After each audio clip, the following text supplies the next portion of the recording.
There's a formula to create modern content. Write what you know. What does this mean? Write what you know.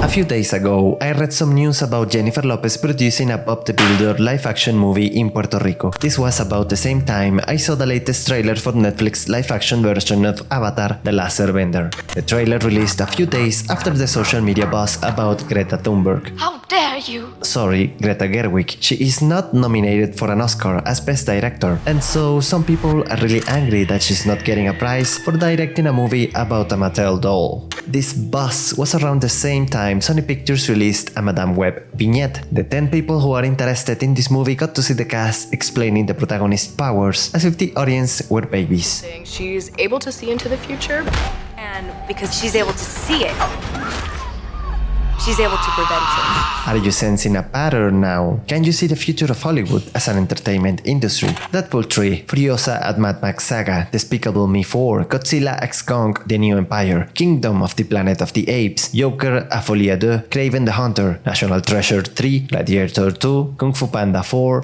Spider-Man Beyond the Spider-Verse, Sonic the Hedgehog 3, and so much more. These are some of the movies expected to come in 2024, and it's a direct example of how the industry is doubling down on the formula they've been perfecting for so long. Sequels, remakes, reboots, live-action versions, and reimaginings with the hope of turning every intellectual property into a franchise that could earn money automatically. Take something old and do it again. This rather than imagination. The practice goes beyond movies, as it has also infected shows. Currently, we've got several streaming platforms that depend entirely on one or two franchises. For example, Paramount Plus is all about Star Trek, whereas Disney relies on endless and mindless Star Wars or Marvel productions. Video games are also going through the same patterns, as the studios are jumping from one remake to the next reboot. That's not entirely the problem though, as the video game industry has always been more prone in creating franchises rather than something new. The problem is how they approach the creative process. Let me introduce you to Emil Pagliarulo, main writer for Bethesda's Starfield, Skyrim, and other games in the industry. Many years ago he said,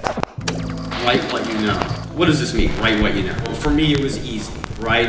I knew that I could use my own experiences and leverage that in telling the story. His point is to use his boring, regular experiences to put into his boring, regular storylines. Sadly, something that has become a trend in the industry. Sometimes going as far as making the character look like its author. This rather than imagination and research. Write what you know should be taken as using your experiences as a basis of understanding human interactions, emotions, and struggles, not as a literal rule. There is one last part to this formula, which we can also see in Bethesda, namely their latest game, Starfield. I'm talking about Fucking pronouns! In other words, the increasing need of creators of any kind of media to introduce modern political ideas into their mostly unoriginal creations. These modern ideas do of course belong to certain political currents, and so they always revolve around the same topics. Sexual identities, My chosen pronoun is the definite article. female empowerment, She's not going to be safe with the prince, and she's not going to be dreaming about true love. She's dreaming about becoming the leader she knows she can be. the patriarchy, when incompetent men explain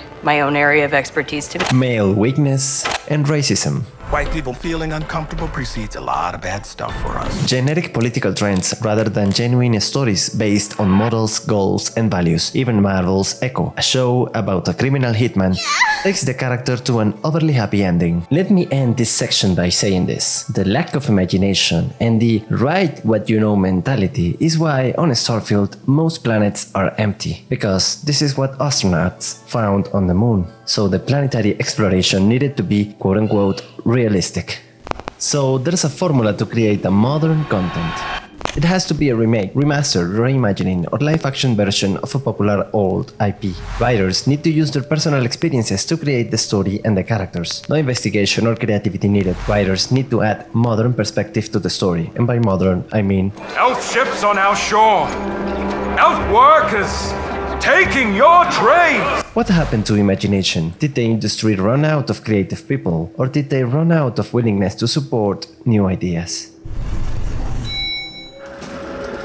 There are some new ideas coming soon, of course. One of these is Monkey Man, a movie coming out in April 2024. It's the directorial debut of Dev Patel, the actor you may know from Slumdog Millionaire and Lion. But these original projects are far and few, because Hollywood is not keen on taking creative risk anymore.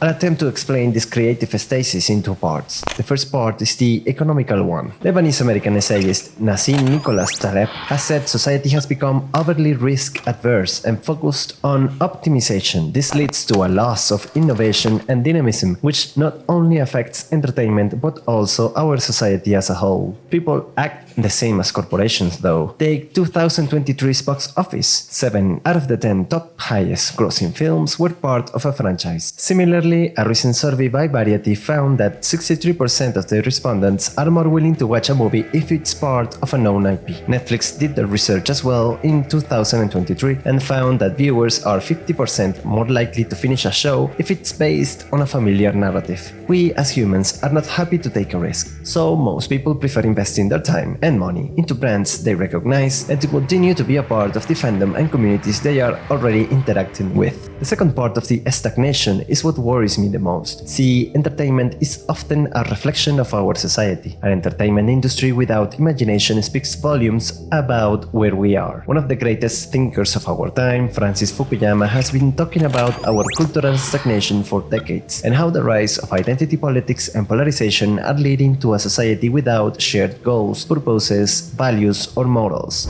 This could explain why the industry is using pre-existing franchises to create familiar narratives. Modern writers are unable to create new ones as they have no guiding values other than political trends. Hollywood's reliance on formulaic narratives reflects a broader societal struggle to find shared values and goals, a lack of a unifying vision that explains the creative stillness. How about you? Are you happy to create or consume something new? Are you willing to imagine a story, a song, a solution? My favorite modern writer, Salman Rushdie, once said, "The world of reality has its limits. The world of imagination is boundless. Every drop of imagination coming from any individual person can be the start of the next technological breakthrough, the next solution, a new and gorgeous IP, a new franchise, a new game, a new way of doing content." So I invite you to create, to imagine, to try, fail, test, and try again. Let's embrace imagination and support creative endeavors. If you want things to change, if you want to add new stuff into your franchise diet, I invite you to demand it with your money. And for now, if you're eager for fresh content, do what I do and check Korean shows, anime, and manga. Korea and Japan are stock full of writers creating new stories across all kinds of genres. You will surely find something you like. I am sure that creativity is not gone, and that there are hundreds of people with new ideas and hundreds of original content that doesn't have enough publicity or budget as it doesn't belong to a known IP. I am sure that something new has way more chances to be good and to earn money than mediocre franchise products like Madame Web, Echo, or Transformers 8 or Fast and Furious 12. Unless it's made by Zack Snyder. We just need to prove it, as an audience, with our support.